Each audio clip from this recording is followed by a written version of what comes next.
బిడ్డలందరినీ కూడి తీసుకొచ్చారు ప్రభా. అయ్యా నా తండ్రి, వారు చేస్తున్న వ్యాపారాల్లో నా తండ్రి, వారు చేస్తున్న పనుల్లో, ఉద్యోగాల్లో, ప్రతి ఒక్క విషయంలో చదువుకున్న బిడ్డలకు మీరు తెలివి జ్ఞానం దయచేయండి. అందరూ మీరు దీవించి కాచి కాపాడండి. యేసయ్య అప్పుడు వాక్యం ఎత్తబోతూ ఉండగా నా తండ్రి మీరు మాతో మాట్లాడండి, సహాయము దయచేయండి. అలాగే ప్రభు సంఘ బిడ్డలందరూ మీరు దీవించండి, సంఘ కాపరులను మీరు దీవించండి, తల్లిగారిని మీరు దీవించి కాచి కాపాడి నడిపిస్తారంచు యేసుక్రీస్తు నామంలో అడిగి పెట్టుకుంటున్నాం తండ్రి, ఆమేన్.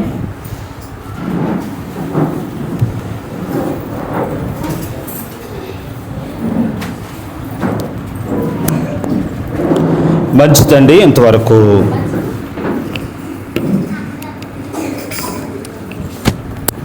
చక్కని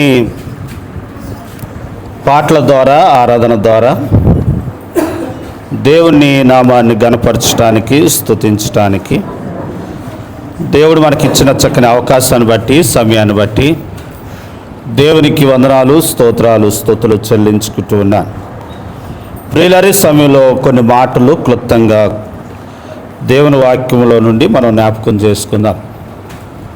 అపోస్తుడైన యోహాను గారు ఆత్మ పరవశుడై తాను రాసిన ప్రకటన గ్రంథంలో 2వ అధ్యాయాన్ని చదువుకున్నాము. ఈ 2వ అధ్యాయములోనున్న మొదటి వచనం నుండి 7 వచనాల వరకు మనం చదువుకుందాం.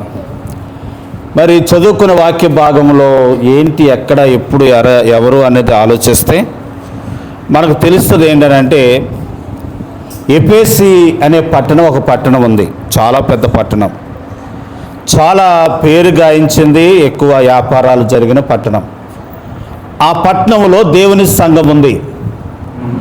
దేవుని సంఘము అక్కడ కట్టబడటానికి కారణం ఏంటంటే, అపోస్తలుడైన పౌలు 4 యాత్రలు చేశాడు. అంటే ఒక యాత్ర చేసి తిరిగి వచ్చి సంఘంలో చెప్పి నేను పలా చోటుకి వెళ్ళానని చెప్పి, మళ్ళీ 2వసారి, 3వసారి, 4వసారి అలా యాత్ర చేసినప్పుడు తను వెళుతున్న ప్రాంతంలో ఎఫెసీ అనే ప్రాంతానికి వెళ్ళినప్పుడు అక్కడ ఉన్నవారు దేవుని వాక్యాన్ని విని యేసు ప్రభు వారిని నమ్మి వారందరూ కూడా సంఘముగా ఏర్పాటు చేయబడ్డారు. సంఘముగా ఏర్పాటు చేయబడిన వారి కొరకై వారు ఎలా ఉన్నారనేది యోహాను గారు పరవశుడై రాస్తూ ఈ మాటలు సంఘానికి రాస్తూ ఉన్నాడు. ఆ ప్రియులరా, ఎఫెసీ సంఘానికే కాదు, మనకు కూడా ఈ మాటలని మనం గ్రహించాలని ప్రభు పేరట మీకు మనవి చేస్తూ ఉంటున్నాను. యేసు ప్రభు వారు వచ్చినప్పుడు ఆయన వివాహం చేసుకుంటారట. ఆయనకు వివాహం చేసుకుంటే పెళ్లి కుమార్తె ఎవరనంటే ఇలాగ వర్ణించారు బైబిల్లో. ఏమనంటే సంఘం ఏమై ఉందంటే అండి, పెళ్లి కుమార్తె. కాబట్టి సంఘాన్ని వివాహం చేసుకోబోతామన్నారు. అంటే వివాహం అంటే ఏదో సూత్రం కట్టి కాపురం చేస్తారని కాదు. ఒక భర్త భార్యకు ఎంత ప్రాముఖ్యత ఇంట్లో ఇస్తాడో, అధికారం ఇస్తాడో, అంత అధికారము కలిగిన వారిగా దేవుడు, ఆయన పరలోకంలో దేవుడు మనలను ఉంచుతాడు, చేస్తాడు. అది ఆ భావం అనే విషయాన్ని తెలియపరుచున్నాం.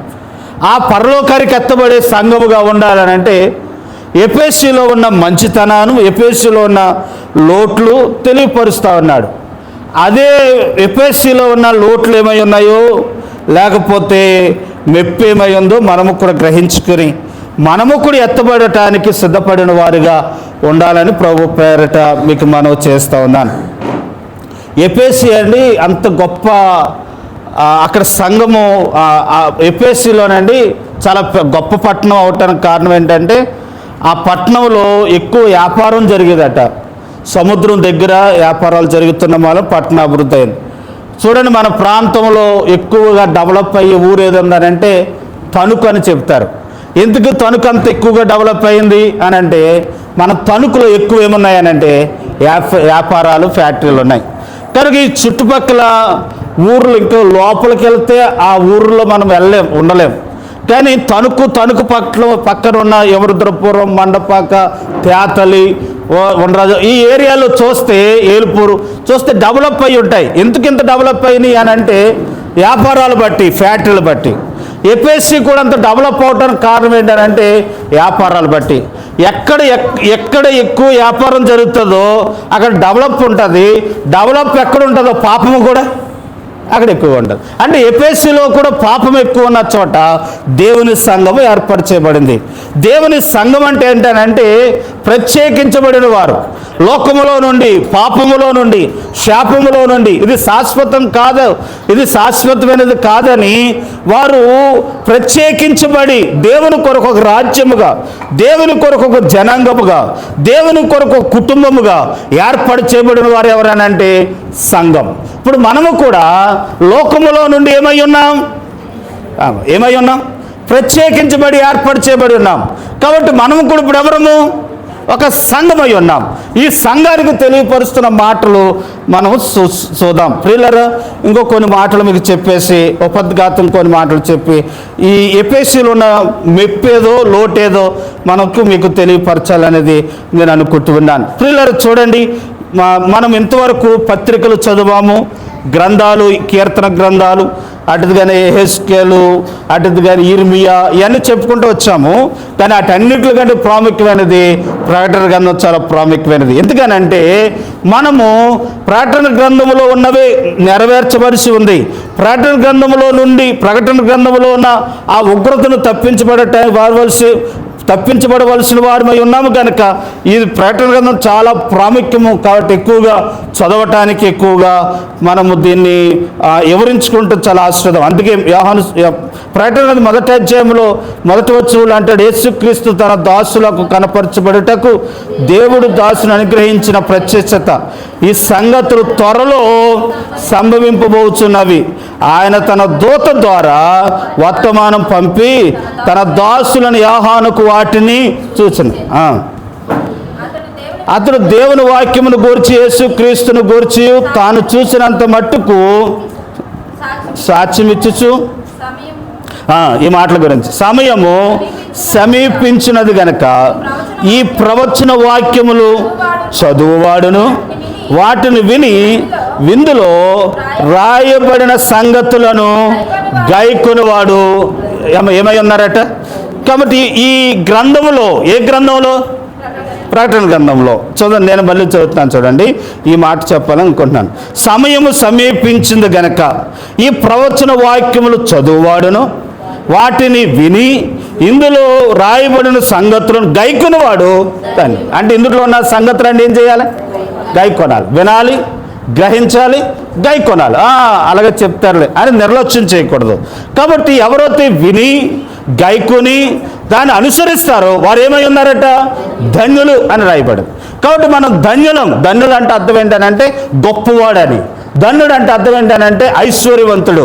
ధన్యుడు అంటే అర్థం ఏంటంటే సంతోషించేవాడని అర్థం. ఇదే ప్రకటన గ్రంథంలో 7 ధన్యతలు ఉన్నాయి. మొదటి ధన్యత ఏంటనంటే గైకొని, విని, చదివి, గ్రహించిన వాడు, దాన్ని అనుసరించేవాడు ఏమై ఉన్నాడు అని అంటే ధన్యుడు అని రాయబడింది. ఇంకా బైబిల్లో నేను పాఠంలోకి వచ్చే ముందు చూడండి, ప్రకటన గ్రంథంలో కొన్ని ధన్యతలు ఉన్నాయి. రాబోయే రోజుల్లో ఒకటి చెప్తాను. దానికంటే ముందుగా ఈ మాటలు చదువుదాం. నేను 7 ఎడదీసి మీకు రాశానండి, వీలుగా ఉండటానికి. చదువుదాం. ధన్యతలు కనుక బైబిల్ గ్రంథంలో, ఈ ప్రకటన గ్రంథంలోని 7 సార్లు రాయబడింది ధన్యులు, ధన్యులు, ధన్యులు. ధన్యులు అంటే గొప్పవాడు, ఐశ్వర్యవంతుడు, సంతోషించేవాడు. ఎవరు సంతోషించేవారు అంటే మొట్టమొదటిగా దేవుని వాక్యము చదివి విని గైకొని వాడు ఏమై ఉన్నాడట? ధన్యులు. మనం ధన్యులం. కాబట్టి అందుకే కీర్తన 1వ అధ్యాయంలో మొదటి వచనం నుండి చదివితే, దుష్టుల ఆలోచన చెప్పున నడవక, పాపుల మార్గం నిలవక, అపవాసకులు కూర్చున్న చోట కూర్చుండక, యెహోవా ధర్మశాస్త్రమందు ఆనందించుచు దేవారాత్రములు దాన్ని ధ్యానించేవాడు. దాన్ని ఏం చేయాలంటే వాక్యాన్ని చదవాలి, ధ్యానించాలి. అట్టివాడు ఎలా ఉంటాడు అనంటే ధన్యుడు. ఆ ధన్యత ఎలా ఉంటుందంట అనంటే, ఆ ధన్యత కలిగిన వాడు ఎలా ఉంటాడంట? ఆ ధన్యత ఏంటి అనంటే, నీటి కాలు ఎవరు నాటబడిన వాడై ఆకు వాడక తన కాలం అందు ఏమవుతాడటండి? ఫలం ఇస్తాడు. కాబట్టి అతడు చేస్తున్న పనులన్నీ సఫలం దేవుడు చేస్తాడు. ఎప్పుడు అనంటే వాక్యాన్ని చదవాలి, వినాలి, గైకొనాలి. చదవాలి, వినాలి, గైకొనాలి. ఇప్పుడు చదవాలి, చదవలేని వాళ్ళు వినాలి. విన్న తర్వాత చదువువారు, విన్నవారు ఇప్పుడు ఏం చేయాలి? గైకొనాలి. కానీ నిర్లక్ష్యం చేయకూడదు. ఒక ధన్యత.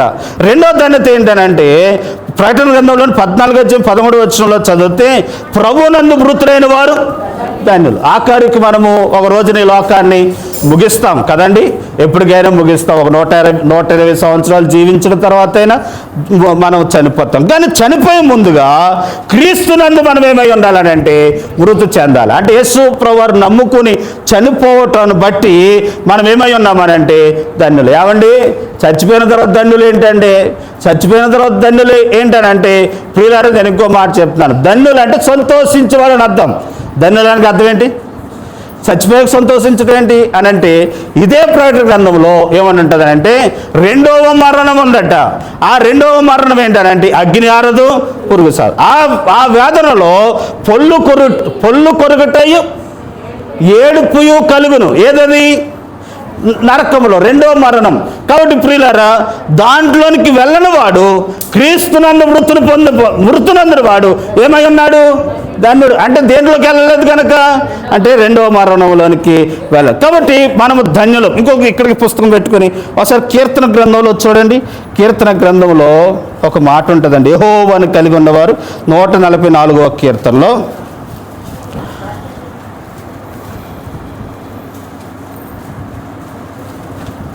144వ కీర్తనలో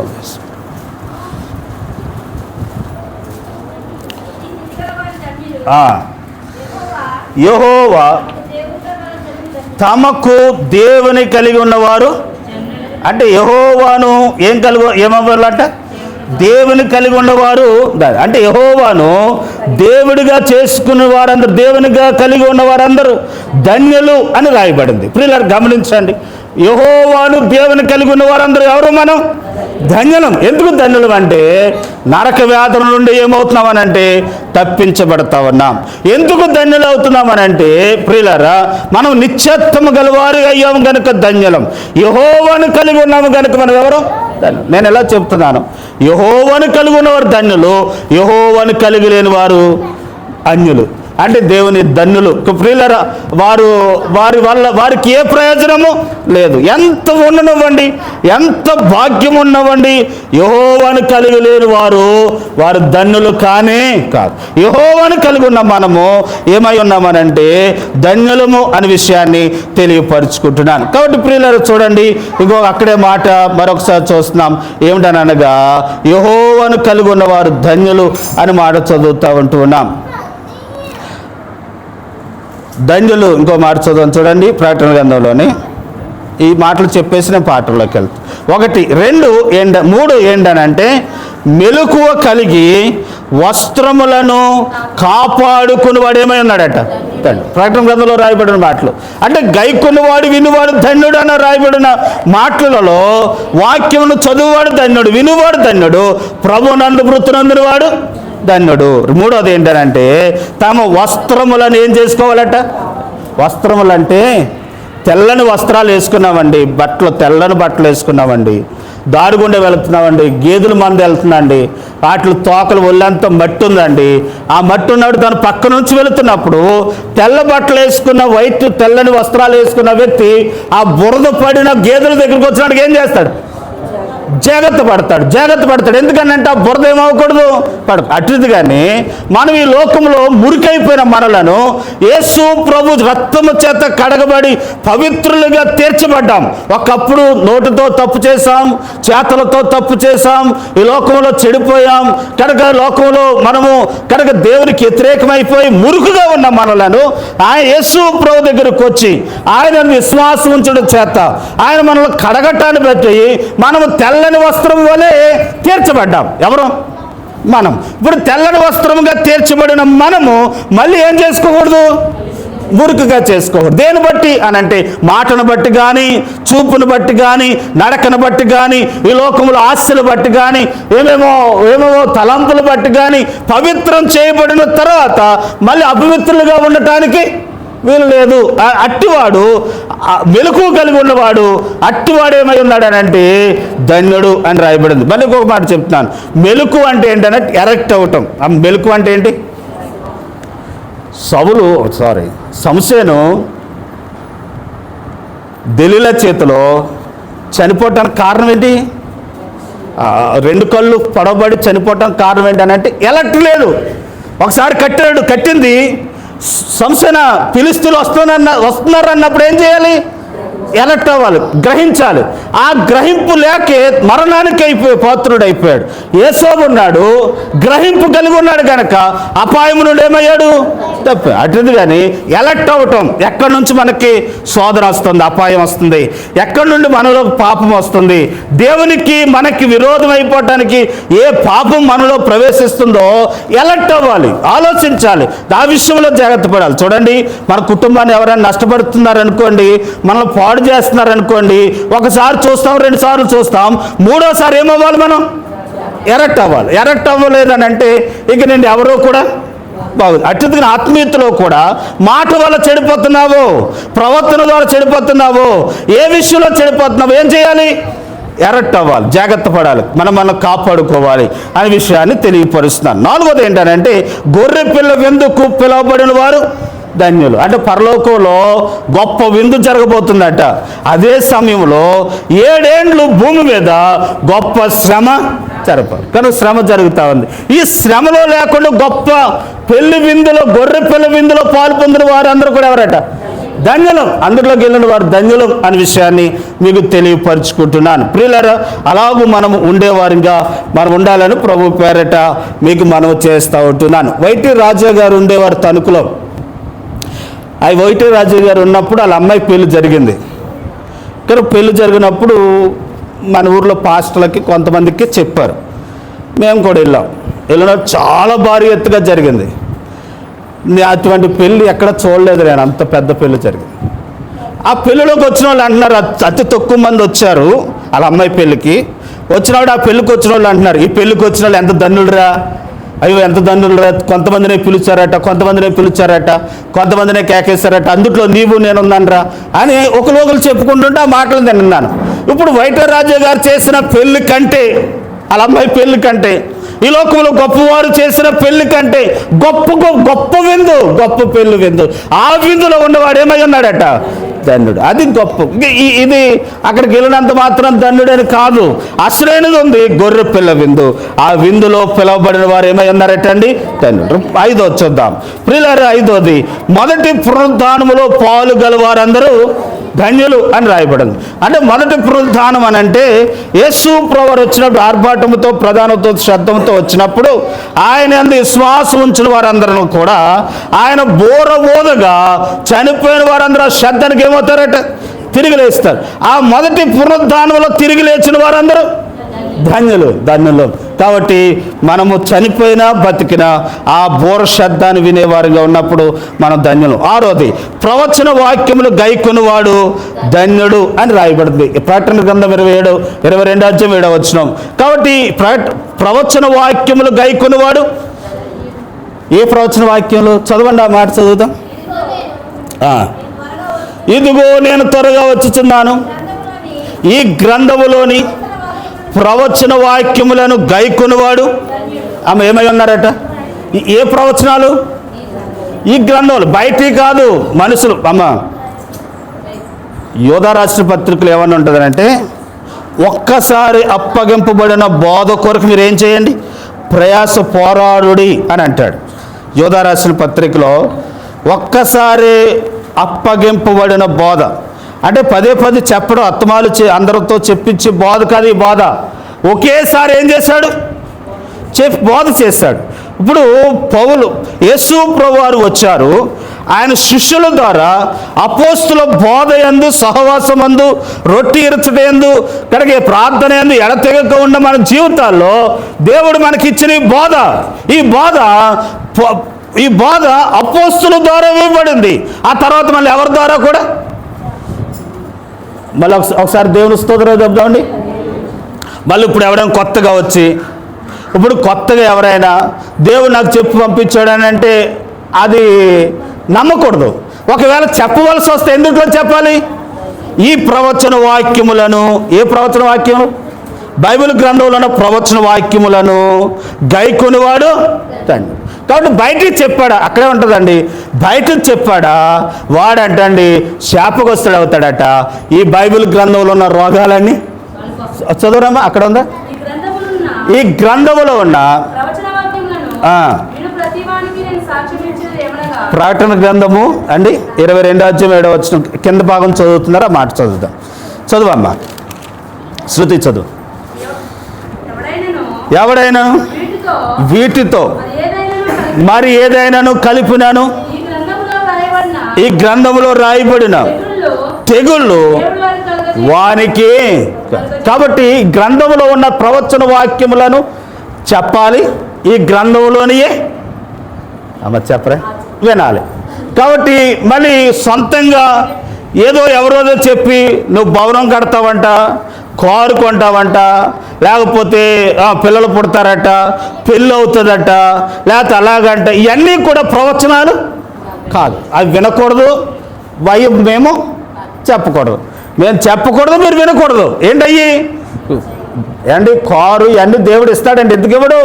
కారు కావాల్సి వచ్చినాడు కారు ఇస్తాడు, ఆ సమయానికి. పొలం కావాలితే ఆ టయానికి పొలం ఇస్తాడు. కనుక మన నమ్మకత్వాన్ని బట్టి మనం ప్రార్థన చేసుకుంటా ఉంటే ఆ సమయానికి దేవుడు అయ్యిస్తాడు. ఇంకొక విషయం చెప్పనండి ప్రియులారా, ఈ కారులైనా ఈ లోకంలో ఉన్నవి బల్లైనా ధనమైన బంగారమైన ఇదంతా కూడా పరలోకంలో ఎదుట చెత్త. ఏవి? ఇవన్నీ కదండి. కాబట్టి ఈ చెత్త కొరకు ప్రవచన వాక్యాలు ఏవో చెప్తున్నారని భ్రమపడిపోయి మనము కనుక శాపాన్ని తెచ్చుకోకూడదు. కాబట్టి ప్రియులారా, బంగారం దేవుడు ఇవ్వాలనుకుంటే ఇస్తాడు, డబ్బులు ఇవ్వాలనుకుంటే ఇస్తాడు, కారు ఇవ్వాలనుకుంటే ఇస్తాడు, మనకు కావాలంటే బండి కావాలంటే ఇస్తాడు, ఇల్లు కావాలంటే ఇస్తాడు, ఏది కావాలంటే అది ఇస్తాడు, పిల్లలు కావాలని దేవుడు ఇస్తాడు, ఆ సమయానికి ఇస్తాడు. దేవుడు ఇవ్వగల దేవుడు. దాని మెట్టుకు ఏదైనప్పటికీ ఈ ప్రవచన వాక్యములను విని గైకొని వాడు ఏమై ఉన్నాడట? 7వ మాట, తమ వస్త్రములను ఉతుక్కునివాడు ధన్యుడు అని రాయబడింది. వస్త్రాలంటే మళ్ళీ చెప్తున్నాను, ఇందాక చెప్పాను కదా, వస్త్రం అంటే తెల్లని బట్టల మీద ఒకవేళ గమ్ముని ఏదో చూడరని చూచి మనం అపవిత్రం అయ్యామనుకోండి, అపవిత్రమైన తరక మనము అపవిత్రం అయ్యాము కనుక ఇప్పుడు మళ్ళీ ఏం చేయాలి? వస్త్రాన్ని ఉతుక్కున్నట్టుగా మన హృదయాన్ని ఏం చేసుకోవాలి? ఇదిగో ప్రభు బల దగ్గరికి వస్తున్నాం. దేవా, గొంబుని నా నోట్లో నుండి మాటలు వచ్చేసినాయి, అయ్యా ఈ నోట్లో నుంచి మాటలు రావటాన్ని బట్టి వస్త్రం మలినమైనట్టుగా నా దేహం ఏమైంది, నా హృదయము మలినమైంది, నన్ను క్షమించిన ఆయన. నా తలంపులు చెడిపోయినాయి, నా చేతలు చెడిపోయినాయి, నేను నడుస్తున్న నడక చెడిపోయింది. ఒకప్పుడు నేను చాలా నీతిగా ఉండేవాడిని, ఇదిగో గొమ్మును జారిపోయాను, నన్ను క్షమిస్తావా ప్రభు, క్షమించిన ఆయన అనంటే మన వస్త్రాన్ని ఏం చేసుకున్నట్టు? అలాగో ఎప్పటికప్పుడు ఉతుక్కున్నవాడు ఏమై ఉన్నాడట? ధన్యుడు అని రాయబడింది. కాబట్టి ప్రియులారా, ఈ ప్రవచన వాక్యములు గైకునివాడును వినువాడును ఏమై ఉన్నారట? ధన్యులు అని రాయబడింది. ప్రకటన గ్రంథంలోకి మనం వద్దాం. ప్రియులారా చూడండి, ఈ ప్రకటన గ్రంథంలో 1వ అధ్యాయంలో దేవుడు యోహాను గారి చేత ఈ మాటలు రాయిస్తూ ఉన్నాడు. ఏమిటి అంటే, ప్రియులారా, యేసుక్రీస్తు తన దాసునకు కనపరచుటకు దేవుడు ఆయనకు అనుగ్రహించిన ప్రత్యక్షత ఈ సంగతులు త్వరలో ఏమై ఉన్నాయంట? దేవుడు ఎవరికి చూపించాడు? యోహానుకు చూపించాడు. యోహాను ఎవరు అని అంటే ప్రియులారా, యోహాను ఎవరు అని అంటే యేసు ప్రభువారి శిష్యుడు. ఆమె యోహాను ఎవరు? యేసు ప్రభువారి 12 మందిలో ఒకడు. ఈ యోహాను, దేవుడు యోహానుకి ఎంత భాగ్యాన్ని చూపించడానికి కారణం ఏంటంటే, యోహాను దేవునికి యేసు ప్రభువారి రొమ్మును ఆనుకునేవాడట. ఆమె దేన్ని ఆనుకునేవాడు? చూడండి, ఆ ఫోటో తీద్దాం అనుకున్నాను, తీయలేకపోయాను. యేసు ప్రభు రొమ్మున ఆనుకున్నాడట. ఆనుకున్నట్టుగా అంటే యూదులు భోజనం చేసినప్పుడు వారు ఏం చేస్తారంటే ప్రియులారా, ఒకరు అంటే ఒకరు భోజనం చేస్తుంటారు, కలిపి తింటారట. అంటే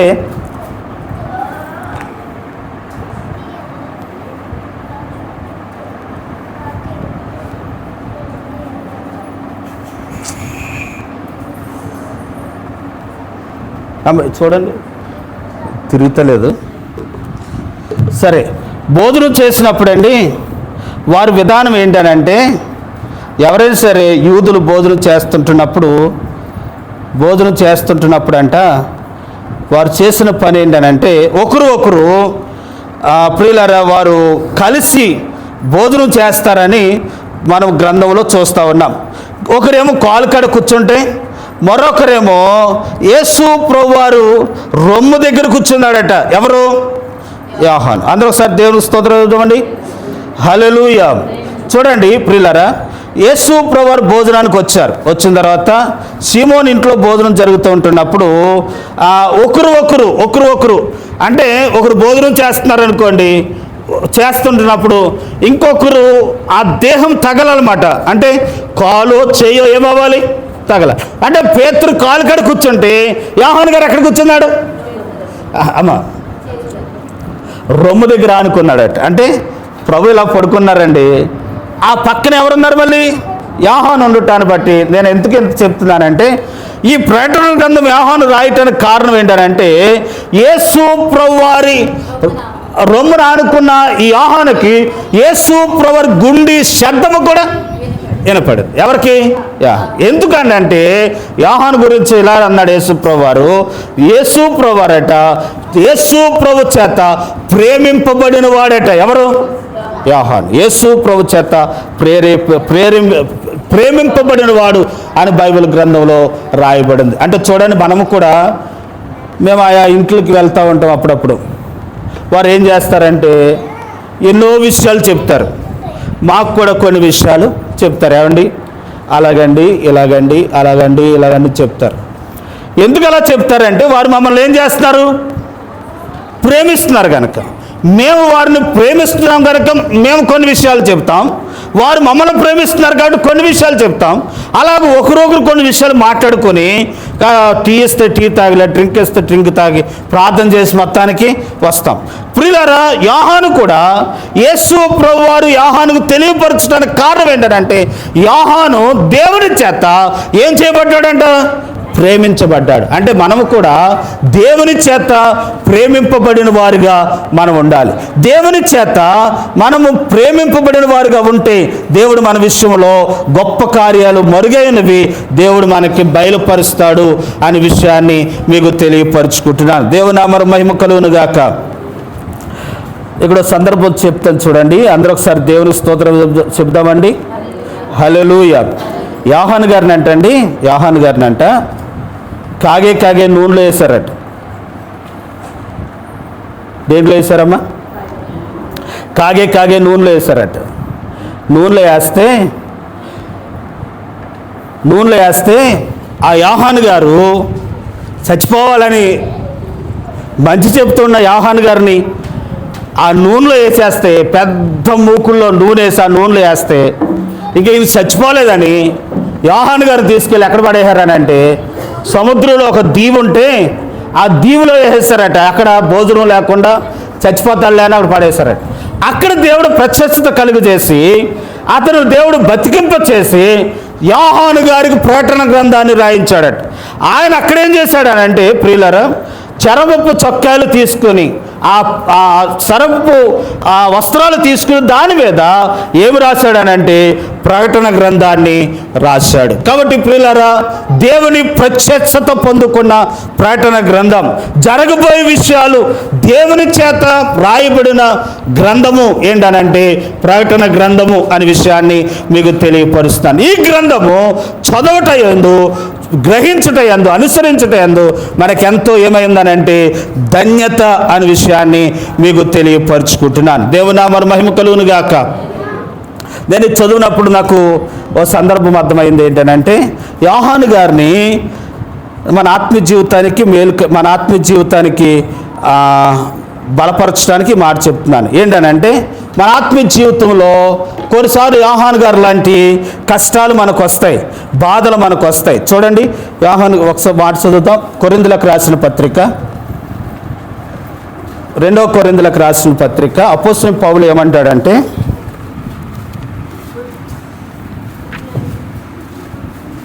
4వ అధ్యాయము 8వ వచనం చదవండి రమ్మా. కొరింథీయులకు రాసిన 2వ పత్రిక 4వ అధ్యాయం 8వ వచనం. ఎటు పోయినాను శ్రమ పడుచుండున్నాను, ఇరికింపబడిన వారము కాము, అపాయములో ఉండినను కేవలం ఉపాయము లేని వారము కాము, తరవబడుతున్నా కానీ ఏమి లేని వారము, దిక్కు లేని వారము కాము, పడదోయబడినను నశించిపోతున్న వారము కాము. మా శరీరం అంతా ఏమై ఉందట, నేను వివరిస్తాను చూడండి. యోహాను గారు నూనెలో వేసిన కాలిపోవటానికి కారణం ఏంటనంటే, అపాయము కలిగినను అదే సమయంలో దేవుడు ఏం కలుగు చేస్తాడట, ఉపాయము కలుగు చేస్తాడు. మీకు అర్థం అవటానికి చెప్తున్నాను, దేవుడు ఉపాయం ఎలా చేస్తాడో చెప్తున్నాను. ఉదాహరణ, మోషే పుట్టినప్పుడు చంపేవాళ్ళని ఆజ్ఞ ఇచ్చాడు. ఎవరిచ్చారు? రాజుగారు ఆజ్ఞ ఇచ్చాడు. ఉపాయం ఇప్పుడు అపాయం ఏంటి అని అంటే, చిన్నపిల్లలందరూ కూడా ఏమవుతున్నారు, ఉపాయం ఏంటి? దేవుడు ఉపాయం ఏం చేశాడు మోసే తల్లిదండ్రులకు అని అంటే, మోసే తల్లిదండ్రులు వారి విశ్వాసం, వారి ప్రార్థన చూసి దేవుడు వారికి ఉపాయం చేశాడు. ఏమిటానంటే, అపాయం కలిగిన ఉపాయం ఏంటనంటే, ఏ రాజు ఆజ్ఞ ఇచ్చాడో వారింటిలోనే పెరిగేలాగా చేశాడు. ఎవరిని? మోసే. అది ఉపాయం. దేవుడు ఆయన నమ్ముకున్న మీరు ఈ విశ్వాసం బలపడుతుందో ఈ మాట చెప్తున్నాను. ఎప్పుడు మీకు అపాయం కలుగుతుందో అక్కడే దేవుడు మనకేం చేస్తాడు, ఉపాయం. అపాయం చేసిన వారి ఇంటిలో నుండి మనకేమొస్తుంది, ఉపాయం వస్తుంది. ప్రియులారా, అంటే మనకు మేలు కలుగుతుంది. చూడండి, ఏలియా దినాలలో లోకమంతా కరువుతో అల్లాడిపోతా అంటే ఏలియాకి ఆహారం వచ్చింది ఎక్కడి నుండి? ఎవరు తెచ్చారు? కాకులు తెచ్చారు. ఎక్కడి నుండి తెచ్చుంటాయి కాకుల ఆహారం అని అంటే, దేశం అంతా కరువుతో ఉంటుండగా ఒక్కరింట్లో మాత్రం కరువు ఉండదు. ఎవరింట్లో? రాజురింట్లో. రాజుగారింట్లో కరువు లేదు. ఆ కరువు లేకుండా సమృద్ధిగా తింటున్న వారింటిలోంచి తీసుకొచ్చాడు ఏంటి ఆహారం. ప్రియులారా, నేను అదే అంటున్నాను, అపాయము కలిగినను మనం ఏమి లేని వారు, ఉపాయము లేని వారము కాదు. దేవుడే అపాయము కలిగించిన వారి ద్వారానే మనకేం కలుగు చేస్తాడనంటే, వారి ఇంటిలో నుంచి ఉపాయాన్ని కాబట్టి భయపడొద్దు. కొన్నిసార్లు అపాయాలు వస్తాయి, కొన్నిసార్లు బాధలు వస్తాయి, కొన్నిసార్లు నిందలు వస్తాయి, కొన్నిసార్లు ఒంటరి వారం అయిపోతాం, కొన్నిసార్లు ఏమీ లేని వారం అయిపోతాం. అయినా భయపడవద్దు. మీరు ప్రభు కొరకు నిలబడండి. అపాయములోనే దేవుడు మన కొరకు ఏం కలుగు చేస్తాడటండి, ఉపాయం. ఇంకా బైబిల్లో చూస్తే చాలా సందర్భాలు మనం చూస్తాం. ఎస్తేరు దినాలలో ఎస్తేరుని రాజుగారి వివాహం చేసుకున్న తర్వాత ఆమాను అనేవాడు యూదులందరూ చంపేవాళ్ళని ఆజ్ఞాపించినప్పుడు దేవుడు చూడండి, యూదులకు ఆపద వచ్చింది, అపాయం వచ్చింది, ఉపాయం ఎలా కలుగు చేశాడు? అందరూ ఒకసారి దేవుని స్తోత్రం ఇవ్వండి, గట్టిగా చెప్దాం హల్లెలూయా. యూదులందరికీ అపాయం వచ్చిందండి. అపాయం వచ్చినప్పుడు ఉపాయం ఎలాగొచ్చింది, వారికి సహాయం ఎలాగొచ్చింది అని అంటే, ఏ రాజైతే చంపమని ఆజ్ఞాపించాడో ఆ ఇంటిలోనే ఉంది. ఎవరు? వేస్తారు. దేవుడు అలా పెడతాడు. దేవుని కార్యాలు అలా ఉంటాయి. ప్రియులారా, ఆ ఇంటిలోనే ఇప్పుడు చూడండి, రాజుగారి దగ్గరికి ఎవరు వెళ్ళగలరు? కానీ ఎవరు వెళ్ళలేని పరిస్థితులలో ఈ పరిస్థితి వస్తుందని ఎస్తేరు దేవుడు అక్కడ ముందుగానే పెట్టాడు. అపాయములో ఉపాయం. దేవుని బిడ్డలు భయపడొద్దు. మన విషయంలో కూడా అపాయములో దేవుడు ఏం కలుగు చేస్తాడు, ఉపాయం. యోహాను గారి విషయంలో అపాయములో దేవుడు ఉపాయాన్ని కలుగజేస్తాడు. కాబట్టి ప్రియులారా గమనించండి, నేను ఎలా అనుకుంటానంటే ఏంటంటే, మనలను దేవుడు పలానా చోట పెట్టాడంటే ఎందుకు పెట్టాడో ఆయన ఉద్దేశం ఉంటుంది. ఆయన ఉద్దేశం ప్రకారం మనము ఆయన ఉద్దేశానికి, ఆయన చిత్తానికి లోపడినప్పుడు దానివల్ల మనకి ఘనత వస్తుంది, మనకు మేలు కలుగుతుంది అనే విషయాన్ని మీకు తెలియపరుస్తాను. యేసోబు అంత పరిశుద్ధుడిగా నీతిమంతుడిగా ఉంటున్న యేసోబును తీసుకెళ్ళి గోతులో పడేసినప్పుడు, శరలో వేసినప్పుడు యేసోబు ఎప్పుడూ కూడా దేవుడిని ఏం చేయలేదు. యేసోబు అనుకునేవాడు, ఈ గోతులో దేవుడు నన్ను ఎందుకు ఉంచాడో, ఈ గోతును ఉంచటాన్ని బట్టి దేవుడి చిత్తం ఏదో ఉంది, లేకపోతే ఫరో ఇంటిలో ఉండటాన్ని బట్టి దేవుడి చిత్తం ఏదో ఉంది, శరలో ఉండటాన్ని బట్టి దేవుడి చిత్తం ఏదో ఉంది అనుకున్నాడు కనుక ఆయన చిత్తము యేసోబు పట్ల ఏమైంది, నెరవేరు. ఎంతగా నెరవేరిందనంటే ఐగుప్తు దేశానికి ప్రధానమంత్రిగా తీర్చబడ్డాడు. కాబట్టి ఈ వాక్యం ఉండని దేవుని బిడ్డలారా, అపాయములో దేవుడు మనకేం కలుగు చేస్తాడటండి, ఉపాయాన్ని కలుగు చేస్తాడు. మన పాటలో కొత్త రండి, ప్రకటన గ్రంథం 2వ అధ్యాయం.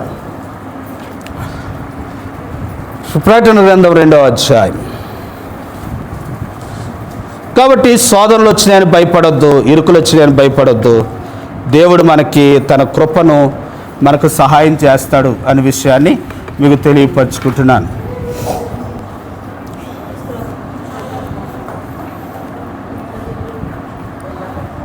ఎఫెసీయులు రాసిన ఎఫెసీ సంఘానికి యోహాను గారు మెచ్చుకుంటూ రాస్తున్న మాటలు చూడండి. అన్యజనుల ప్రాంతంలో గొప్ప డబ్బున్న దేశంలో ప్రాంతంలో దేవుని కొరకు ప్రత్యేకించబడి సంఘముగా సమకూర్చబడిన ఎఫెసీలో ఉన్న సంఘానికి దేవుడు యోహాను గారి ద్వారా పంపించిన వర్తమానం ఏంటంట మెచ్చుకుంటున్నాడు. చూడండి 2వ అధ్యాయం మొదటి ఎఫెసీలో ఉన్న సంఘం 7 నక్షత్రములు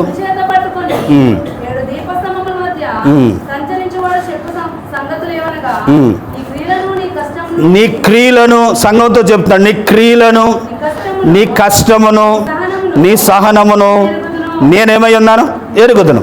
నీవు దుష్టులను సహింపలేదనియు అపోస్తులు కాకయే తాము అపోస్తులను చెప్పుకుని వారిని పరీక్షించి వారు అబద్ధకులని నీవు కనుగొంటువనియు నీవు సహనము కలిగి నా నామము నిమిత్తము భారము భరించి అలలేదనియు నేను దేవుడు అంటున్నాడు ఎఫెసీ సంఘంతో. ఏమన్నారంటే నేను ఎరుగుదును. ఏమెరుగునంటే 7 విషయాలు నాకు 7 విషయాలు కనపడ్డాయి. ఏమెరుగును? దేవునికి మరుగైనది ఏది లేదు. ఆయనకు సమస్తమును తెలుసు.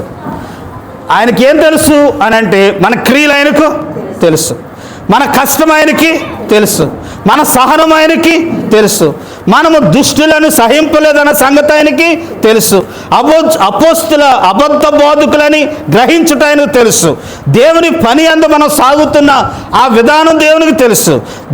ప్రభువును దూషించు వారి మధ్యలో ఉంటున్న మన జీవితంలో మనం నిలిచి ఉన్న ఆ సందర్భంలో దేవునికి ఆ సంగతి ఆయనకు తెలుసు. ప్రియులారా, మెచ్చుకుంటున్నాడు. ఏమని మెచ్చుకుంటున్నాడు అని అంటే ఉన్నతమైన దేశంలో, ఉన్నతమైన పట్టణంలో, అన్యజనుల మధ్యలో దేవుని కొరకు ప్రత్యేకించబడిన ప్రియ సంఘమా, నీ గురించి నేనేమంటాడు తెలుసా? నీ గురించి నాకు తెలుసు. అదే మాట ఈరోజు మీతో చెప్తున్నాను. మీ గురించి కూడా ఎవరికి తెలుసు? దేవునికి. నా గురించి దేవునికి తెలుసు, మీ గురించి దేవునికి తెలుసు.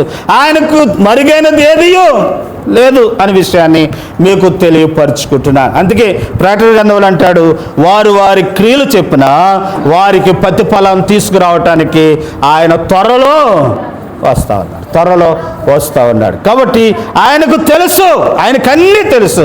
మనము అందుకే యోహాను సువార్తలు 3వ అధ్యాయంలో అంటారు, దొరుకుతుందో లేదో, దొరికితే చూపిస్తాను, లేదా ముందుకు వెళ్ళిపోదాం. ఏమంటారంటే ఆయనకంటండి ఎవరి గురించి చెప్పవసరం లేదట. ఆయనకు అందరి గురించి ఆయనకు తెలుసట. యోహాను సువార్తలో ఆ మాట చదువుతామండి. ఆయనకు ఎవరి విషయంలో చెప్పవసరం లేదు. ఈయనండి చాలా మంచివాడండి, ఈమండి చాలా మంచిదండి అని ఆయనకు చెప్పక్కర్లేదట. ఆయనకు అన్నీ తెలుసు అని మాట యోహాను రాసిన సువార్తలో ఆ మాటను చూస్తాం. ఎవరి గురించి చెప్పవసరం లేదన్న మాటను దొరుకుతుందంటారు. సరే, ముందుకు వెళ్ళిపోదాం. ఇప్పుడు గుర్తుకొచ్చిందండి, లేకపోతే ముందే నేను సిద్ధపరిచి చూపిద్దాను.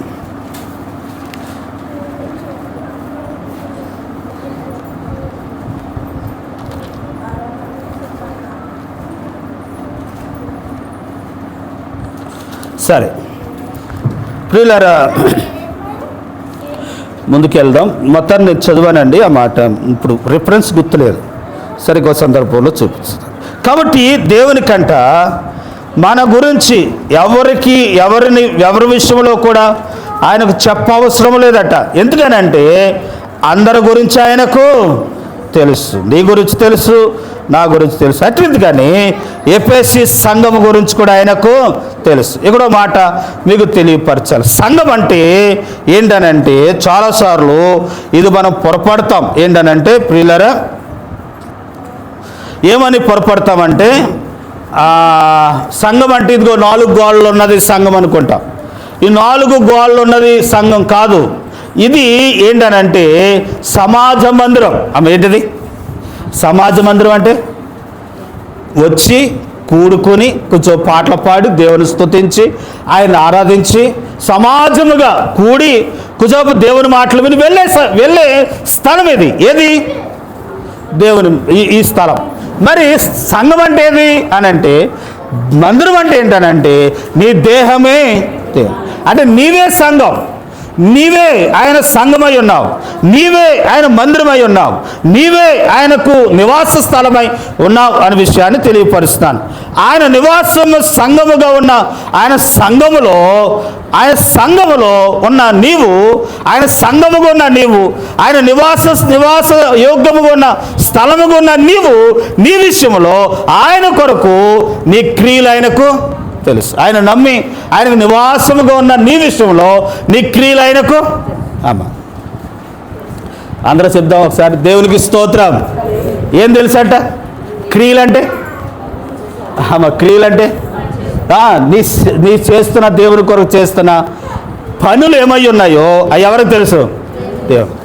దానికి తగిన ప్రతిఫలాన్ని దేవుడు తీసుకొస్తాడు, దానికి తగిన ఆ బహుమానాన్ని దేవుడు ఇస్తాడు. ఏ విషయాల్లో అని అంటే నీ క్రియల విషయంలో. ఇంకొక విషయాన్ని మీకు అర్థమయ్యే రీతిలో చెప్తున్నాను. ఏంటంటే ఇప్పుడు దేవుని ఎరగని ప్రాంతంలో, పెద్ద పెద్ద గుళ్ళు ఉన్న ప్రాంతంలో, ఇప్పుడండి గౌరీపట్నం ఉందండి, అక్కడ చుట్టుపక్కలన్నీ ఏ గుళ్ళు ఉంటాయి? గౌరీపట్నం ఇటు సైడేనా, మన నిడదవోలు ఏరియాకి వెళ్తారు కదా, ఆ ప్రాంతాన్ని చూస్తే అవన్నీ కూడా మరియమ్మ గుళ్ళు ఉంటాయి. విజయవాడ గుడిదల్లో చూడండి, ఆ ప్రాంతం అంతా కూడా ఏముంటాయి? అటుది. కానీ అన్ని దేవతలు ఉన్న గుళ్ళు చోట కూడా అన్నీ కూడా అంతే. ఆ ప్రాంతంలో కట్టబడింది అంటే ఏంటి? దేవుని మందిరం. ఎంత శ్రమో, ఎంత కష్టమో. కడింపాల్లో అనుజనుల మధ్యలో సేవ చేస్తూ ఉన్నాం. ఆ ప్రాంతంలో మందిరం కట్టడానికి ఎంత సతమతం అయిపోతున్నాను.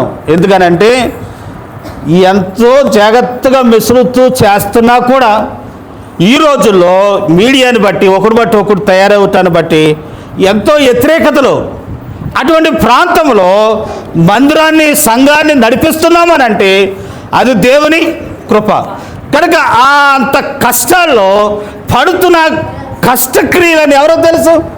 దేవుడు. మీరు కూడా ఈ ప్రాంతంలో దేవుని కొరకు పడుతున్న కష్టం క్రియలు ఏమవుతున్నాయో అవి దేవునికి తెలుసు. దేవుని కొరకు నువ్వేం చేస్తున్నావు, దేవుని కొరకు ఎలా నడుస్తున్నావు, దేవునికి ఏమిస్తున్నావు, దేవుని కొరకు నీ సమయాన్ని ఎంత ఖర్చు పెడతా ఉన్నావు, దేవుని కొరకు ఏమి త్యాగం చేయగలుగుతా ఉన్నావు, అది నీ క్రియలు ఎవరో తెలుసు అంటండి. 1, 2 నీ కష్టము దేవునికి తెలుసు. ఏ కష్టం? ఏ కష్టం ఇక్కడ రాశాను. ఏంటనంటే కష్టపడి దేవుని పని చేసిన వారి కష్టం ఎవరో తెలుసు? దేవుని కష్టము అంటే నువ్వు కష్టపడుతున్నది ఏమై ఉందో అది దేవుని కొరకు ఏ పని అయితే చేస్తున్నావో, దేవుని కొరకు చేస్తున్న పని ఎవరు తెలుసు? దేవునికి తెలుసు. ఎంత కష్టపడతా ఉన్నావో. ఇదిగోని కొంతమంది మందిరాన్ని తుడుస్తూ ఉన్నారు. సువర్ణ గారు, అంజలి గారు కనుక నెలకొకసారి తడిగొడ్డ పెడతా ఉన్నారు. మరి కొంతమంది క్రిస్మస్ రోజుల్లో, మరి కొంతమంది మీటింగ్స్ రోజుల్లో, ఆయా సందర్భాల్లో, ఆయా కార్యక్రమంలో ఎంతో ఏం చేస్తున్నారు? కష్టపడుతూ ఉన్నారు. మందిరం కట్టినప్పుడు కనుక ఇసుక మోసే విషయంలో, లేకపోతే మెరకేసే విషయంలో, లేకపోతే ఇటుకలంది ఇచ్చే విషయంలో, తడిపే విషయంలో ఎవరు ఎంత కష్టపడుతున్నారో ఆ కష్టమంతా దేవునికి తెలుసు. 1, 2 ఇప్పుడు దేవుని పని కొరకు మీటింగుల విషయంలో కానివ్వండి, క్రిస్మస్ విషయంలో కానివ్వండి, లేకపోతే వేరే వేరే విషయాలు కానివ్వండి, ప్రతి కార్యక్రమాలలో వారు కష్టపడుతున్న, దేవుని పని కొరకు కష్టపడుతున్న కష్టం దేవునికి తెలుసు. ప్రభునందు ప్రయాస వ్యర్థము కాదు, అది దేవుడు చూస్తున్నాడు అనే విషయాన్ని మీకు తెలియపరుచుకుంటున్నాను. 1 ప్రతి ఆదివారం మనకండి పండగ. ప్రతి ఆదివారం ఎలాంటిది? పండుగ. క్రిస్మస్కి, ఈస్టర్కే కాదు, ప్రతి ఆదివారం పునరుద్ధాన పండుగ. ప్రతి ఆదివారం పండుగ కనుక ప్రతి ఆదివారం ఏముంటుంది? పండుగ వచ్చినప్పుడు పని ఎక్కువ ఉంటుంది. కాబట్టి పనిని కల్పించుకోవాలి ప్రియులారా. పండుగగా చేయాలి, కార్యక్రమాలు సంతోషంగా చేయాలి. ఆ కష్టాన్ని దేవుడు చూస్తాడు. మూడోది చదవండి, అక్కడ ఉన్న మాటలు ఎడదీసి రాశాను మీకు అర్థం అవటానికి. సహనం. ఏం కలిగి ఉండాలట? సంఘంలో ఉన్న మనము ఎఫెసీయుని పొగుడుతూ అంటున్నాడు, నీ సహనము నేను ఎరుగదు, నువ్వు సహనము కలిగి నిలిచి ఉండట నేను చూశాను అని చెప్తా ఉన్నాడు. అంటే చాలాసార్లు ఏం చేస్తారని అంటే, ఇప్పుడు ఎప్పటి నుంచో ప్రార్థన చేస్తున్నారు, పిల్లలు పుట్టలేదు, ఎప్పటి నుంచో ప్రార్థన చేస్తూ ఉన్నారు, దేవుని మందిరానికి వస్తున్నారు, ఉద్యోగం రాలేదు, ఎప్పటి నుంచో దేవుని మందిరానికి వస్తున్నారు, ఇల్లు కట్టలేకపోయారు, అయినా దేవుని అందు ఏముంచారట? సహనం ఉంచారు. మనం అలా ఉంచాలి. కాబట్టి ఆలోచన అయిపోవద్దు. దేవుడు తన ఉద్దేశం ఎప్పుడు దేవుడు చేస్తాడో అప్పుడు దాకా దేవుని అందు ఏముంచాలి? సహనాన్ని ఉంచాలి. చూడండి, కీర్తన 92వ అధ్యాయంలో వారు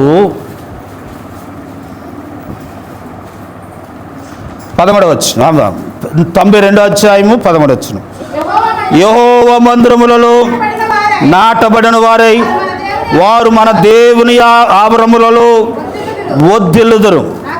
నాకు ఆశ్రయ దుర్గమైన యథార్థవంతుడనియు ఆయన యందు ఏ చెడుతనమును లేదనియు ప్రసిద్ధి చేయుటకై వారు ముసలితనమందు ఇంకా ఏం పడతారట? చిగురు పట్టి ఉండుదురు, సారము కలిగి పచ్చగా ఉంటారు. చూడండి, నేను చెప్పనుకున్న మాట ఏంటంటే, వారు మందిరములో నాటబడిన వారై వారు దేవుని ఆవరణమందు ఏమవుతూ ఉంటారట? కాబట్టి నాటబడిన వారై ఏమై ఉండాలి? సహనం అంటే అదే, నాటబడటం. నేను ఇదివరకు చెప్పినట్టుందని మళ్ళీ చెప్తున్నాను. మార్కెట్ నుండి వంకాయ మొక్కలు తీసుకురండి, తీసుకొచ్చి మీ దొడ్లో పాతండి. పాతిన తర్వాత ఆ మొక్క మొత్తం దారుకున్న ఆకులని రాలిపోయిన తర్వాత మరి కొత్త ఆకులు వస్తాయి. కొత్త ఆకులు వచ్చిన తర్వాత ఆకుల్లో నుండి అప్పుడు పువ్వులు వచ్చి కాయలు కాస్తాయి. అటుగానే మళ్ళీ ఆకులు వచ్చిన తర్వాత బజార్ నుండి తెచ్చాం, ఆకులన్నీ రాలిపోయినాయి, మళ్ళీ ఆకులు వచ్చినాయి, ఇంకా పూత పడుతుంది అన్నప్పుడు మళ్ళీ పీకి ఇంకో చోట వేయండి, మళ్ళీ దానికి ఆకులు ఏమవుతాయి? మళ్ళీ రాలిపోతాయి. మళ్ళీ రాలిపోయి మళ్ళీ ఆకులు వచ్చిన తర్వాత మళ్ళీ పీకి ఇంకో చోట వేయండి, ఇంకో చోట వేయండి. అలాగా పీకటం వేత్తంలో ఇంకా ఆకులు తప్ప ఏం రావు, కాయలు రావు. కాబట్టి ప్రియులారా, ఈరోజు ఆలోచించండి, సహనము కలిగి నిలిచి ఉండాలి. అయ్యో ఎంతో ప్రార్థన చేస్తూ ఉన్నాం, ఎంతో భక్తి చేస్తూ ఉన్నాం, ఆయన మాకు సహాయం వస్తలేదు అనుకోకూడదు. వారు సహనము కలిగి ఉన్నారని. 4వది, దుష్టులని సహింపలేదని సంఘాన్ని పొగుడుతూ ఉన్నాడు. ఏమని పొగుడుతున్నాడు? ఏం అమ్మా, సంఘం అంటే ఎవరు? మనమే. ఇప్పుడు మిమ్మల్ని పొగుడుతున్నాడు దేవుడు. నీవు ఏం చేయలేదట? దుష్టులని ఏం చేయలేకపోయావు? సహాయం అంటే దుష్టత్వం చేసేవారిని వారితో కలిసి ఏం చేయలేకపోయావు? సహవాసము చేయలేవు. కాబట్టి ప్రియులారా, ఎప్పుడు కూడా చూడండి, కీర్తన 1వ అధ్యాయంలో అయిపోయిందా? ఒక 5 నిమిషాలు, ఒక 10 నిమిషాలు ముగిస్తుంది. కీర్తన 1వ అధ్యాయంలో అరే అమ్మ, కింద వచ్చిన వాళ్ళు, పాపుల సభలో నీతిమంతుల సభలో పాపులు ఉండరా? ఆ మాట చదవరా? నీతిమంతుల సభలో పాపులు నిలవరు.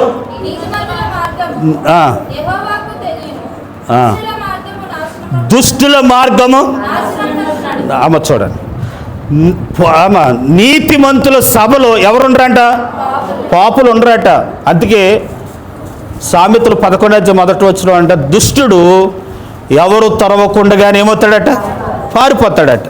నీతిమంతుడు సింహం వల్ల ఎలా ఉంటాడు? అమ్మ 11 రైట్ చెప్పానా?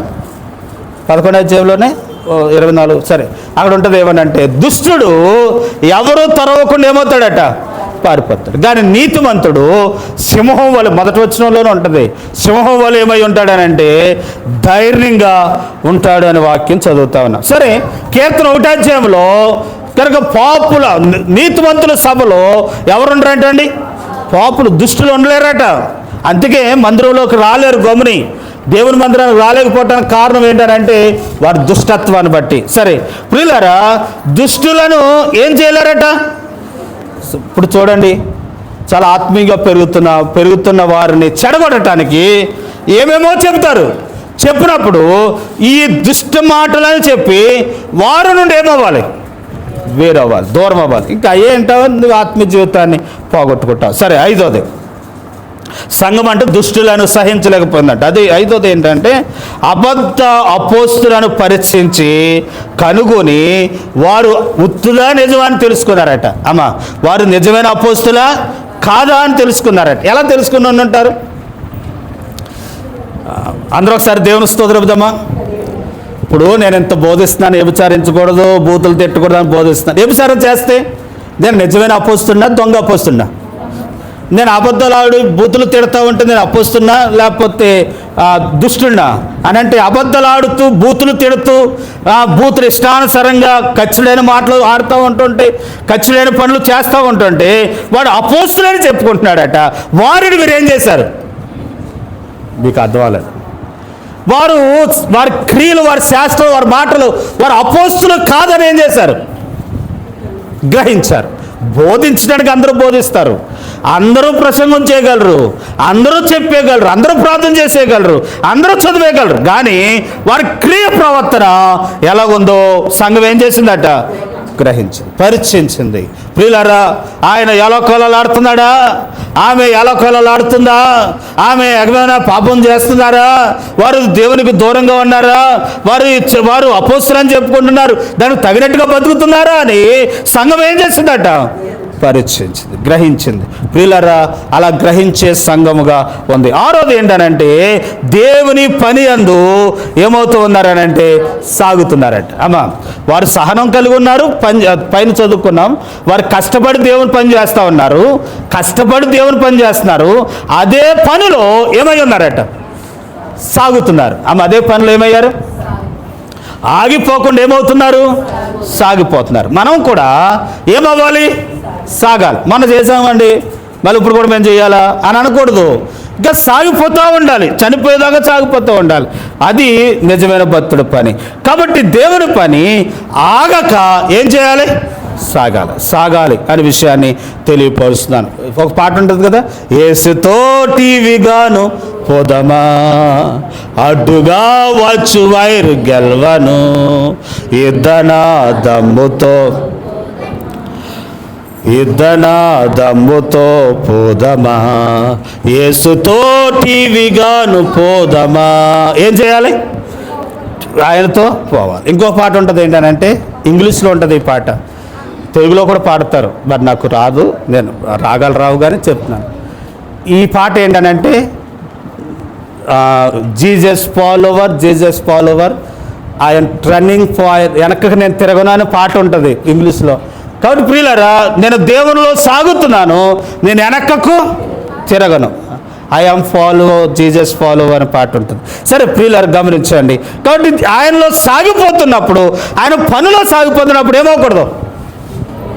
ఆగకూడదు, వెనకకు తిరగకూడదు, సాగిపోవాలి అనే విషయాన్ని తెలియపరుచు. కొన్నిసార్లు ఈ పనిలో మన బంధువులు మనతో రాకపోవచ్చు, ఈ దేవుని పనిలో మనకు సహకారం లేకపోవచ్చు.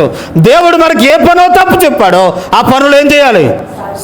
సాగాలి అని ప్రభు పేరట మనం చేస్తున్నాను. ఏడోది ఏంటనంటే, ప్రభువును దూషించిన నికోలత్తయు క్రియలను దేశించిన సంఘం. ఆమె ఏం చేశారట? నికోలత్తయు అనేవాడు వారి క్రియలను ఏం చేశారట? దేశించారట. ఎవరు నికోలత్తయు అనేవాడు అని అంటే చూడండి, ఈ మాట చదవంటారమ్మా. ప్రకటన గ్రంథం 2వ అధ్యాయంలో చదువుకున్న పాఠంలో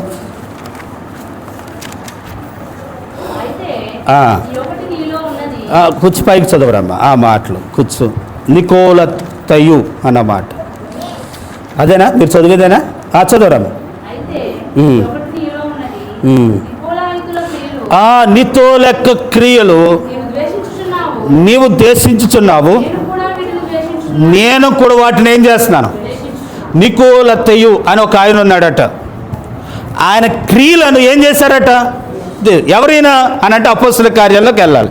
చూడండి ఒకసారి ఏం జరిగిందని అంటే, మళ్ళీ ఇక్కడికి వద్దాం.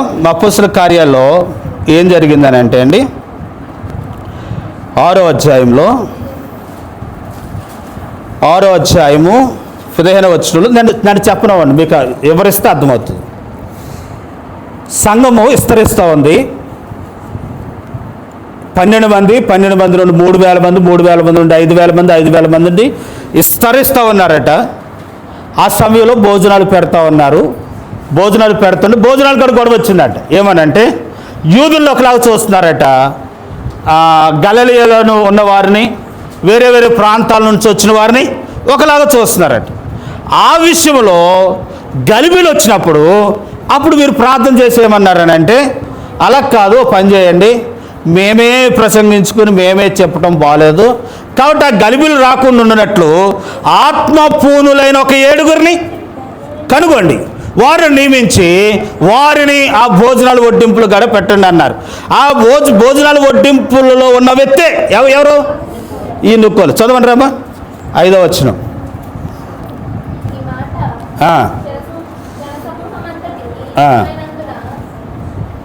చదవరా.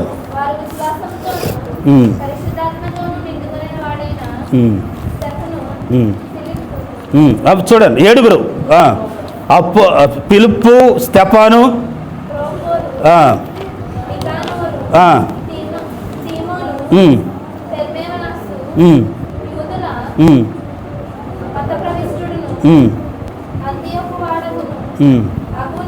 అది మాకు ఆ మాట కావాలి. ఎవరైనా అంటే 7గురులో ఒక్కడు.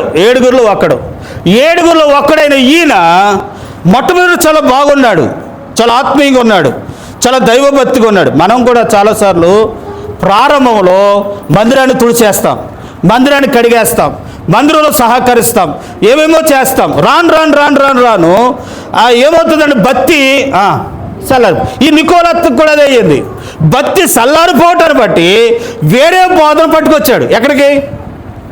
సంఘంలో. ఆ బోధన మీరు ఏం చేయలేదు, వినలేదు. మళ్ళీ చదువుతాను చూడండి, ప్రకటన గ్రంథంలోకి వచ్చేదా.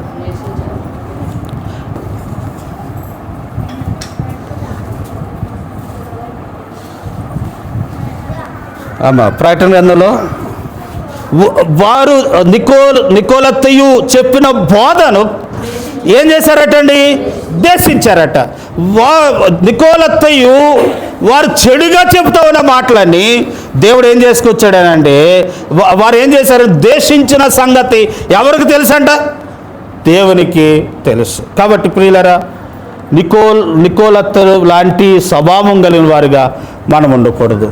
కాబట్టి వేరే బోధను మనం తీసుకురాకూడదు అనే విషయాన్ని తీసుకొచ్చింది. అది నిజమా కాదని ఏం చేయాలి, గ్రహించి ఆ బోధకు మనం చదువు వగ్గకూడదనే విషయాన్ని మీకు తెలియపరుచుకుంటున్నాను. దేవుని నామమున మహిమ కలుగును గాక. ప్రియులారా, గమనించండి, వేరే బోధను తేకూడదు. నేను శుక్రవారం చెప్పాను. అందరూ ఒకసారి దేవుని స్తోత్రం చెప్పండి. సొలొమోను కుమారుడు రెహబాము, ఆమె ఏం పేరు, యెరోబాము అని కూడా ఒక ఆయన ఉన్నాడు. ఆయన ఎవరనంటే సొలొమోను దగ్గర పనోడు. ఈ సొలొమోను దగ్గర ఉన్న పనోడిని దేవుడు ప్రవక్త కనుగొని ఏమన్నాడు తెలుసా, ఇదిగో రెహబాము దగ్గర నుండి ఆ రాజరికం తీసేసి నేను నీకు ఇస్తున్నాను అన్నాడు. ఎవరికి? రెహబాముకి ఇస్తున్నానన్నాడు. రెహబాము ఎవరు అని అంటే పనోడు. పనోడికి 12 గోత్రాల మీద 10 గోత్రాల మీద రాజుగా చేస్తే, రాజు అయిన తర్వాత చేసిన పని ఏంటి తెలుసా, వీరు ఆ ఇద్దరు ఉంటారు కదా, ఎవరు, రెహబాముకి ఏం 12 మంది ఇచ్చారండి, వాళ్ళకేమి 2 ఇచ్చారు కదా, వారికి దేవాలయం, ఇద్దరికి ఉన్న వాళ్ళకి దేవాలయం ఉంది. వీరు 12 గోత్రాల వారు అక్కడికి వెళ్ళిపోతారని, ఎక్కడికి, ఆ ఇద్దరు ఉన్న చోటకి వెళ్ళిపోతారేమని ఇతడు అక్కడికి వెళ్ళకుండా ఆవులు బొమ్మలుగా చేయించి అట్లా మొక్కమన్నాడు. చదవండి ఆ మాటలు, చదువుదా. మొక్కమన్నందుకు ఏమైంది తెలుసా, తాను తప్పుడు బోధ తెచ్చినందుకు మంచం ఎక్కాడు కానీ మళ్ళీ దిగలేదట. ఎక్కడ? రాజులు రాసిన గ్రంథం, మొదటి రాజులు. అంటే తప్పుడు బోధ తేకూడదు అని చెప్పడానికి ఈ మాట అంటున్నాను. రాజులు రాసిన మొదటి గ్రంథం 14వ అధ్యాయం, మొదటి రాజులు 14వ అధ్యాయము 7వ వచనంలో తాను బలహీనుడయ్యాడండి, బలహీనతుడు అయిన తర్వాత తన భార్య యాసం వేసుకొని మరి పాస్టర్ గారి దగ్గరికి వెళ్ళి యాసం వేసుకోవాల్సిన పని ఎందుకు? దేవునికి మరుగే ఉంటుందా? మామూలుగా వెళ్ళి చెప్పొచ్చు కదా, నా భర్త ఇలాగా నీరసమయ్యాడని చెప్తే పాస్టర్ గారు ప్రార్థన చేస్తే స్వస్థత వచ్చింది కదా. కాబట్టి పాస్టర్ గారు నా మాట వినడేమో అని యాసం వేసుకుని వెళ్ళి పాస్టర్ గారు చెప్తే ఆ పాస్టర్ గారు రామ రెహబాం భార్య లోపలికి రా అని లోపలికి రప్పించి కూర్చోబెట్టి, ఎందుకు వచ్చావు నాకు తెలుసు, నీ ఇంటిలో నీ భర్త నీ కుమారుడు ఉన్నారు చనిపోతారని అప్పుడు చెప్పి వారిని పంపించాడు. చదువుదాం చూడండి, 7వ వచనం తగ్గగా చదవండి.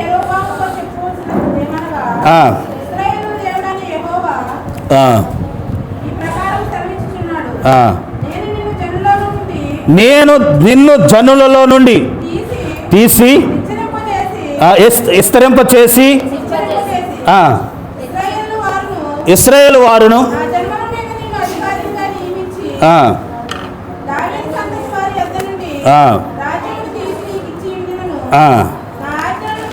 నా ఆజ్ఞలను గైకొని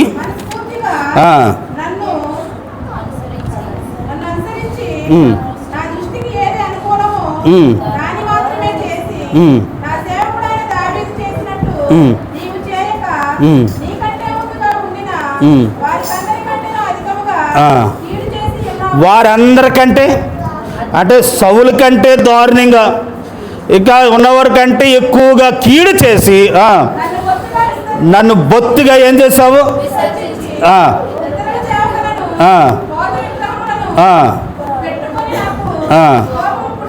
ఏం చేసావు? అమ్మదికి వదిలేయండి, చాలేము తర్వాత చదువు. కాబట్టి నేను చెప్పాలనుకున్న విషయం ఏంటంటే వేరొక బోధను తీసుకొచ్చాడు, వేరొక బోధను తీసుకుని వచ్చాడు. కాబట్టి తాను ఎక్కిన మంచము దిగలేనట్టుగా చూస్తున్నాను. అందుకే నేను చాలా విషయాల్లో భయపడతాను, ఏది నోటికి వస్తే అది మాట్లాడను. కాబట్టి ఇదిగో ఇక్కడ ఇలా ఉంది, ఇలా ఉంది, ఇలా ఉంది అని చూపించి చెప్పడానికి కారణం ఏంటంటే దేవుని శాపాన్ని మనం పొందుతాం. చూడండి, వచ్చాను ప్రకటనలోకి వచ్చేద్దాం, ఇంకో మాట చదువుదాం. కాబట్టి ప్రియులారా, ఇప్పుడు ఎంత మంచి సంఘంలో ఒక తప్పు ఉందంట. ఏంటా తప్పు అని అంటే చదువుదాం, చూడండి. ఏంటా తప్పు? 6వ వచనం. అయితే మొదటి నీకుండిన చదవండి రమ్మా. ఒకటి నీలో ఉన్నది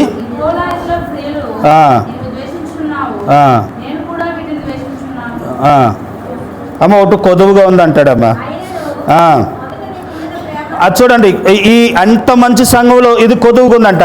మొదట నీకుండిన ప్రేమను నీవు వదులుతావని నీ మీద తప్పు ఒకటి మోపవలసి ఉన్నది. అంటే ఎంత మంచి సంఘమైనా కానీ దాంట్లో తప్పు ఏంటంటే మొదటి ప్రేమను విడిచిపెట్టేశావు. నువ్వు ఏ స్థితిలో పడిపోతావో మారు మనసు పొంది ఆ మొదటి క్రియను చేయి.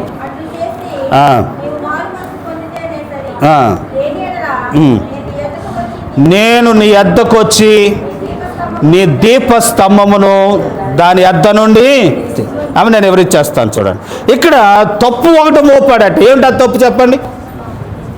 తప్పు చెప్పండి. నీకుండిన మొదటి ప్రేమను విడిచింది. మొదటి ప్రేమను విడిపెట్టకూడదు. మొదటి భక్తిని, మొదటి విశ్వాసాన్ని విడిచిపెట్టకూడదు. మొదటి ప్రార్థన జీవితాన్ని విడిచిపెట్టకూడదు. మొదటి ప్రేమను ఏం చేయకూడదటండి? ఒక్కసారి దేశం కలిగిందా మళ్ళీ ప్రేమను పుట్టించటం చాలా కష్టం. కాబట్టి మొదటి ప్రేమను విడిచిపెట్టుకోలేదు. సరే, ఈ మారు మనసు పొందితే సరే, లేకపోతే నీ యొద్దనుడు ఆ దీపరోత్సవం ఏం చేస్తాను? తీసివేరు. కాబట్టి సరే అయితే కనుక నేనేం చేస్తాను తెలుసా? నువ్వు సరే అవుతే కనుక మారు మనసు పొంది ప్రేమించడం మొదలు పెడితే జీవవృక్ష ఫలమును నేను నీకు ఇస్తాను.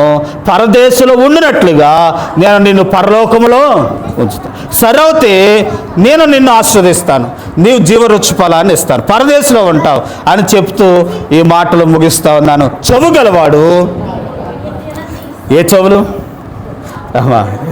ఆత్మీయ చెవులు వినుగాక.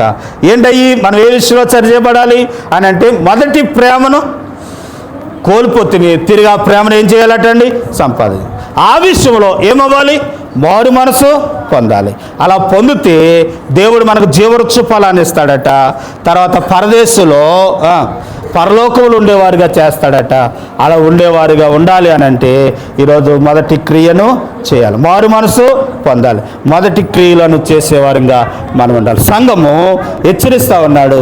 మరి ఆ సంఘము కరెక్ట్ సరిచేయబడితే తాను పరలోక రాజ్యాన్ని వారసు, సరిచేయబడకపోతే దాని యొద్ద నుండి దీపవృక్షాన్ని ఏం చేశాడట, తీసివేస్తానన్నాడు. దీపవృక్షం అంటే ఆత్మను తీసివేస్తానన్నాడు. యెహోవా పెట్టిన నరుని ఆత్మ దీపం. ఆ దీపాన్ని తీసివేస్తే మనం చనిపోతాం. ఆ పరిస్థితి రాకుండానట్లు మనం మొదటి స్థితిని ఏం చేసుకోవాలటండి, సరే. అట్టి కృప దేవుడు మనకు సహాయాన్ని దయచేయను గాక. ఆమేన్. తలలు ఉంచుదాం, కళ్ళు మూసుకుందాం, ప్రార్థించుదాం. ప్రార్థన చేసుకుందాం. ప్రియులారా, చెప్పబడిన వాక్య భాగంలో మీతో దేవుడు ఏ మాట మాట్లాడి, ఏ మాటనైతే మీ హృదయానికి తట్టినట్లుగా, మీ కొరకే చెప్పినట్టుగా దేవుడు మాట్లాడి ఉంటే ఆ మాటను మనం సరిచేయబడదాం. అదే మారు మనసు పొందటం, తోట క్రియలు విడిచిపెట్టడం, మనం సాగిపోవటం. కాబట్టి అలా సాగిపోయేలాగున మనం సరిచేయబడదాం. ప్రియులారా, 4-5 విషయాలుగా చెప్తా వచ్చాం.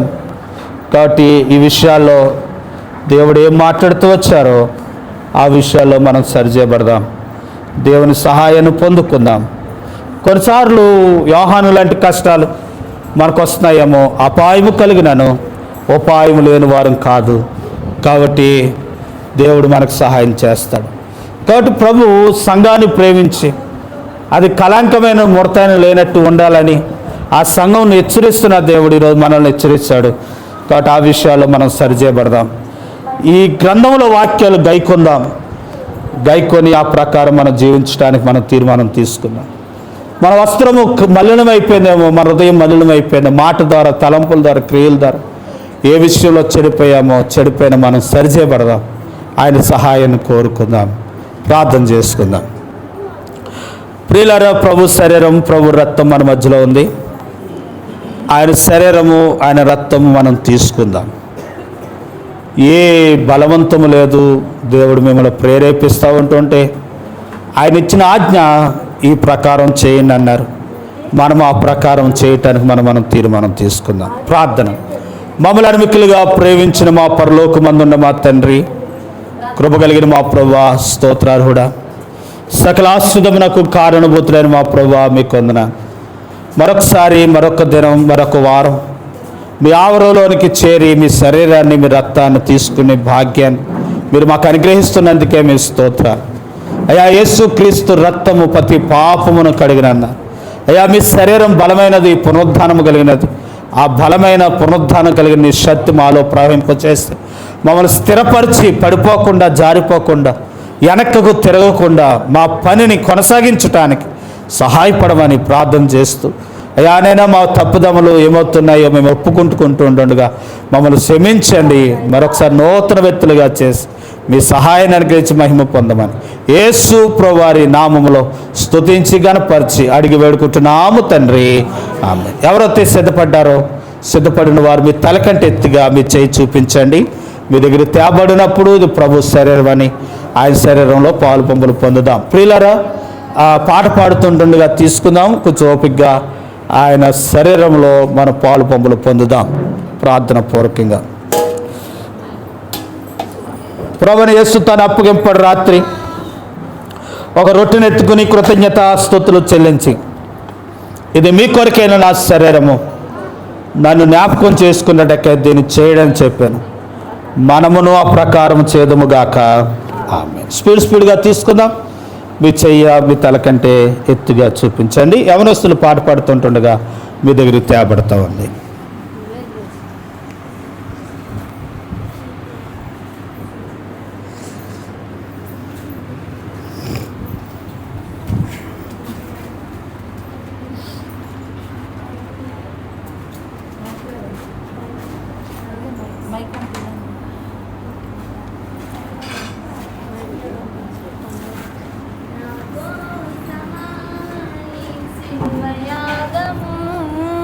నా కోసమా ఈ ప్రాణత్యాగము, నా కోసమా ఈ సిలువ యాగము, నా కోసమా ఈ ప్రాణ త్యాగము.